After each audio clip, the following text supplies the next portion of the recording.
ಉಪರಾಷ್ಟ್ರಪತಿ ಜಗದೀಪ್ ಧನ್ಕರ್ ರಾಜೀನಾಮೆ ವಿಚಾರಕ್ಕೆ ಸಂಬಂಧಿಸಿದಂತೆ ದೊಡ್ಡ ಮಟ್ಟದಲ್ಲಿ ಚರ್ಚೆ ಆಗ್ತಾ ಇದೆ.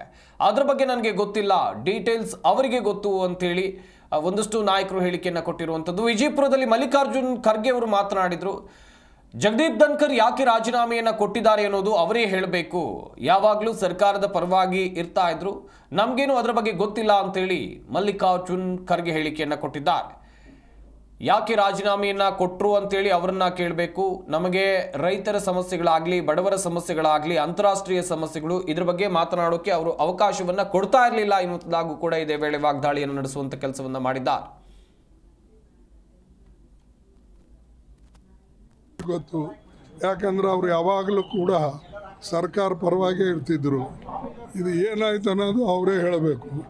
ಯಾಕಂದರೆ ನಮಗೆ ಅನೇಕ ರೈತರ ಸಮಸ್ಯೆಗಳಾಗಲಿ, ಬಡವರ ಸಮಸ್ಯೆಗಳಾಗಲಿ, ಮತ್ತು ಅಂತಾರಾಷ್ಟ್ರೀಯ ಸಮಸ್ಯೆಗಳು ಮತ್ತು ಫಾರಿನ್ ಪಾಲಿಸಿ ಮೇಲೆ ಮಾತಾಡೋಕ್ಕೂ ಅವರು ನಮಗಂತೂ ಅವಕಾಶ ಕೊಡ್ತಿರಲಿಲ್ಲ.